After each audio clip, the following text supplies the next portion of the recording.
নমস্কার বন্ধুরা, আপনাদের আরো একবার স্বাগত জানাই পাবলিক ভিউ কলকাতাতে। বন্ধুরা, আমি কেন বলছি কেকেআর পেয়ে গেল রাশিদ খানের থেকেও ভালো বোলার। আজ থেকে দুদিন আগে কিন্তু কেকেআর তারা সই করেছিল মুজিবুর রহমানের পরিবর্তে আরও এক আফগানি বোলার আল্লাহ গাজানফারকে। 16 বছর বয়সী এই তরুণ স্পিন বোলার তিনি কিন্তু একদম ইন্টারন্যাশনাল ক্রিকেটের জন্য আননোন, এবং এই 16 বছরের তরুণ প্লেয়ারটা কিন্তু এর বিষয়ে প্রশংসা করেছে খুদ আফগানিস্তানের প্লেয়ার রাশিদ খান। আল্লাহ গাজানফারের বিষয়ে রাশিদ খানকে জিজ্ঞেস করায় তিনি বলেছেন, আমার মনে হয় না 16 বছর বয়সে আমি এত ভালো ক্রিকেট খেলতে পারতাম। এই মুহূর্তে আফগানিস্তান থেকে যেরকম ট্যালেন্ট উঠে আসছে সেটা অবিশ্বাস্যকর। আলা গাজনাফার এত কম বয়সে এত দুর্দান্ত বোলিং করেছে এবং ওর খেলা আমি দেখেছি। তাই রাশিদ খান তিনি বলছেন, 16 বছর বয়সে আমি যা ক্রিকেট খেলতাম আমার থেকে এ অনেক বেটার ক্রিকেট খেলে এবং ভবিষ্যতে আফগানিস্তানের সেরা অন্যতম স্পিন বোলার হতে পারে, এমনটাই মানছেন আফগানিস্তানের সব থেকে সেরা ক্রিকেটার রাশিদ খান। অর্থাৎ রাশিদ খান তিনি নিজেও কিন্তু স্বীকার করছেন যে তিনি এই বয়সে অত ভালো ক্রিকেট খেলতে পারতেন না যত ভালো আল্লাহ গাজনাফার এই প্লেয়ারটা খেলে। তো রাশিদ খান যেহেতু এর প্রশংসা করেছে তাই মানতেই হবে যে ভবিষ্যতে যদি কেকেআর একে ঠিকঠাক করে ট্রেনিং দিতে পারে তাহলে কেকেআরের জন্য কিন্তু এটা বোমবাস্ত্র হতে পারে। তো রাশিদ খান কি বলেছে এই প্লেয়ারের বিষয় সেটা কিন্তু আমি আপনাদেরকে জানিয়ে দিলাম, এবং ইনি কিন্তু মুজিবুর রহমানের রিপ্লেসমেন্টে কেকেআর দলে সই করেছে।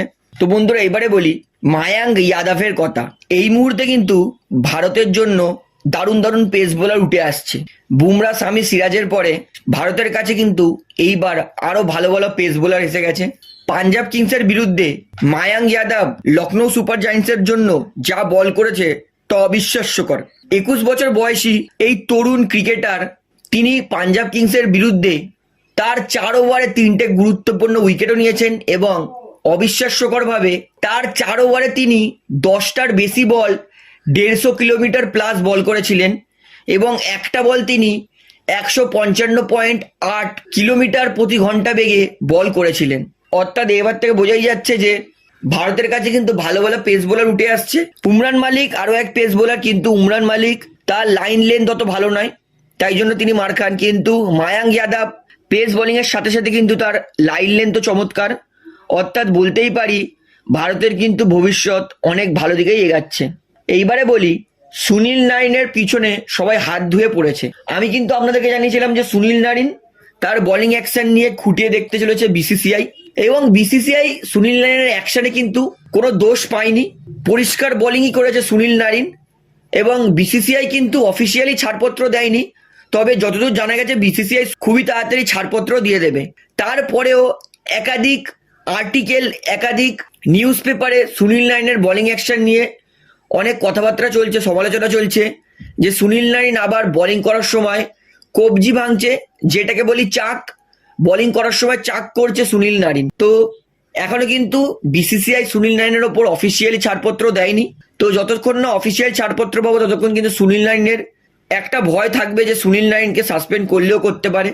তবে আমি মনে করি সুনীল নারিন তার বোলিং কিন্তু আমি আগের ম্যাচে ভালো করে পর্যবেক্ষণ করেছি, তার বোলিংয়ে কিন্তু সেরকম কোনো চাক বা কবজি ভাঙার কোনো ইনসিডেন্ট দেখিনি। তাই আমার মনে হচ্ছে সুনীল নারিন তিনি কিন্তু ছাড়পত্র পেয়ে যাবেন, এবং সুনীল নারিন ছাড়পত্র পাওয়া কিন্তু কেকেআরের জন্য খুবই গুরুত্বপূর্ণ। কারণ সুনীল নারিন যদি বোলিং ব্যাটিং সব করে তাহলে কিন্তু কেকেআরের জন্য ভালো হবে, এতে এক ফোঁটাও সন্দেহ নেই।